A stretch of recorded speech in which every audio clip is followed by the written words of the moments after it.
Now, 4-year-old Lily-Mae Morrison should be getting ready to start primary school, but instead she has just begun her battle to overcome stage 4 neuroblastoma, which is a rare form of childhood cancer of the nervous system.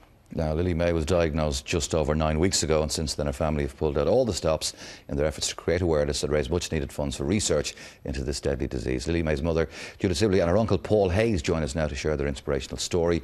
But before we chat to them, let's take a look at some home footage that was recorded of Lily-Mae. Hello, I'm Lily-Mae. What's your whole name? Lily-Mae Sunni Morrison. And how old are you? 4. And where do you live? In Clare Galway.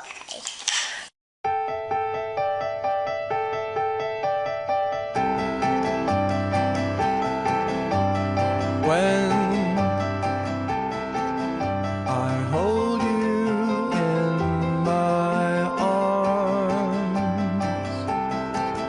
and look back on my charmed life. You dancing? You dancing?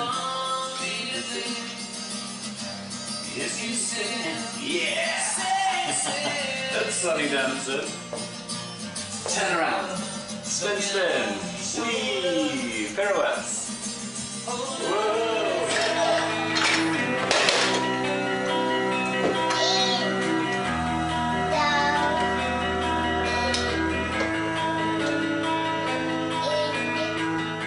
Oh, look at her, a beautiful child, ready to follow in Mummy's footsteps as a ballerina. Absolutely stunning. That is a very emotional video, and we've only introduced to the child, and it really is. Tell us about the diagnosis 9 weeks ago. Well, we were diagnosed on the 1st of June. I had brought Lily-Mae into the GP with a pain in her back. And she'd complained for about a week of a pain in the back, but nothing consistent. She did her ballet class, we were still playing away, and I thought she'd pulled a muscle and couldn't explain it to me because she's 4. We went into the GP and he said, go on into Galway Hospital to do bloods, because if I do it here, it'll take a week. Went into Galway, the bloods came back the next day. The next day I guessed, on the Thursday, she'd cancer. On the Friday, they told us it was neuroblastoma stage 4. How did you even begin to deal? First of all, it's cancer, and then what is neuroblastoma? Well, that was the first thing. I had never heard of neuroblastoma. Like most people, when I tell people I have to spell it, then we Google it. It's not a word people know. It doesn't even come up on Google spell check as a word. It's a tumour, effectively, on her nervous system. Yes, it's a tumour that grew from her adrenal gland on the left-hand side of her body. She's very, very slight. The tumour was 13 centimetres by 7 by 6. Wow. Huge. And then when we went on up to Crumlin 2 days later, we were told stage 4. Obviously I was hoping for stage 1. Yeah. Stage 4 meant that she had secondary cancer, so she had cancer in all of her bone marrow. In all of her bone marrow, Jude. And then she had cancer, hot spots of cancer on most of her skeleton. I know you're very calmly telling us this, and this is because you're in coping mode, because you're going to get her better, and that's the deal, and I respect that totally. But when you were in the hospital and they said, OK, it was all so quick, so she's already had 7 rounds of chemo. Yeah. How is she dealing with that? She's only 4 and she's the most gorgeous, adorable little girl. And I asked you before we started the interview, how is she? And you went, she's flying it for someone who's so ill. She's in very good spirits. She is. She's really, really flying it. She's such a warrior. I wasn't expecting this. I wasn't expecting after 7 rounds of chemo for her to be so well. She hasn't even completely lost her hair. Most of it she's lost, but she still has. She still has a bit of hair. She has vomited a few times. She's had numerous infections, but she's flying it. They say kids are resilient, but that's an easy thing to say. But how is she coping with hair loss and the strange things that are happening to her? How do you explain it to her? I haven't told her she's cancer. Okay. I don't like the word. Yeah. But she knows she's a tumour, and she calls it a big owie. A big owie? A big owie. Oh. And I've told her it's going to take a while to get better, but even that I can't really explain, because children don't really understand time. You just live every day with her for the moment. Live in the moment. You're saying like you're able to stay with her in the hospital and stay in the bed with her, which is comforting for both of you. But what happens in the short term now? More chemo, and then after that? We have our 8th round of chemo on Friday, and then we have a reassessment, and hopefully then, if the tumour is reduced enough, they can do surgery. If not, we'll have to do further chemo. And then radiotherapy, and then immunotherapy, and the whole thing goes on for about 18 months. For 18 months. And then for a high percentage of children, this cancer regrows straight away. Okay, but you're just taking the now. You're taking right now, Yeah. because you can't really think that far ahead. No, and none of us know, and we're all hoping that, I mean, you walk up into St. John's and, you know, really we're all the same up there. We're all going through the same thing. We're all in complete shock. Nobody can really get their head around it. Most of us are in and around the same age. We all have other children at home, and you just get on with it, you know. But this is unique in that, you know, other forms of illness, there are normally huge support groups, there's normally lots of information available, and any illness is stressful, but when you're going through that, you need help, you need support systems, and you need money, and you're very fortunate that you've got your brother here who seems to be doing just a staggering job coordinating the fundraising event, so well done to you. But some of the events that you've done, tell us about, and some of the events that are coming up. People will be interested. I mean, on the 6th of July we launched the Sunni Mae Trust. Lily-Mae's middle name is Sunni, and I basically launched it to feel like, I don't know, you feel hopeless and helpless at such a time, but you've got to do something, because I suppose we're human beings, and you've got to feel like you're doing something. I couldn't cure the child, but I'm very good at hassling people, and so we launched the trust just over 5 weeks ago, and we're at to €50,000 at the moment. The next goal is 100,000, and then after that, who knows?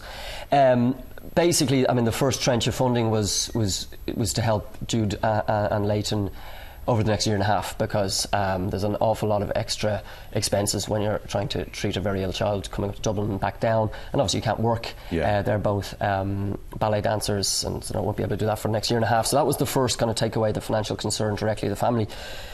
But when you walk into Crumlin Hospital, I mean, I think we all hear it, but I'd never been there before. It literally broke my heart to see so many sick children. So I suppose what we want to do is raise as much money to help other families affected, and the best way we can do that is through researching a disease that is not getting a lot of funding. And I understand why it's not getting a lot of funding. Obviously, if it only affects 5 children a year in Ireland, they have other priorities when it comes to it.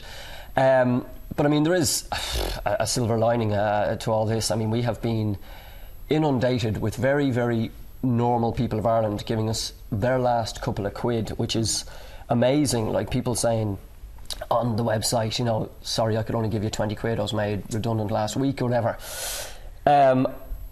Now we're moving on to hit the companies, the big companies. So we've written to the top 100 and we're going to write to the top 1,000, and we haven't got any money from them. So that's my next goal, is that the cash-strapped people of Ireland have given us €50,000. I want companies to take the Sunni Mae Trust as their foundation for next year and start putting in 10, 20 grand. Jude, does it give you support? Does it help you to know that people are giving you their last few quid? Do you feel that love? You know I don't think I've ever felt so loved. Both me and my partner Leighton have just been completely blown away by the support we've received from strangers, from friends who've been getting back in touch.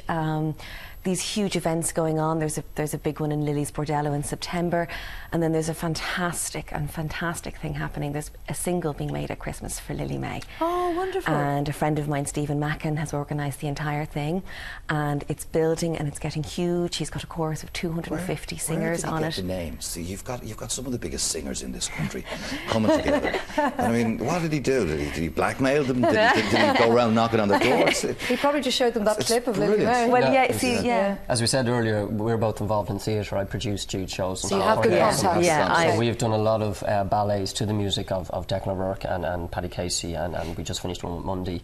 So we contacted them first because we know them personally, and then I suppose they contacted their musician friends, and next thing we pretty much got everybody who's anybody. The song's kind of obvious now when you look at it, but how long did it take you to come up? Well, it was Stephen completely. I mean, it had nothing to do with me. Stephen just checked it with me, but he chose Tiny Dancer, and it has always been one of my favourite songs. Because her dream is to follow in you and your husband's footsteps, your partner's footsteps, and to become a little ballerina. And we saw her there twirling around. That's what she wants to be. Do you know, I don't know whether it's probably been suggested to you, but a letter off to Elton John mightn't do any harm at all, because I mean he's very, very he's good. Very generous. He's very generous. There's letters going out every day at this point, you know, and it is very heartwarming. I mean, there was a story that made the national press about 3 weeks ago, where me and Jude were walking down Shop Street, which is the main street of Galway. Yeah. Yep. And we saw a busker playing very well on a guitar and a poster with Lily-Mae and saying every cent I raise will go towards the child, but we didn't know who that person was. And you didn't know who it was? No. We found out since it's the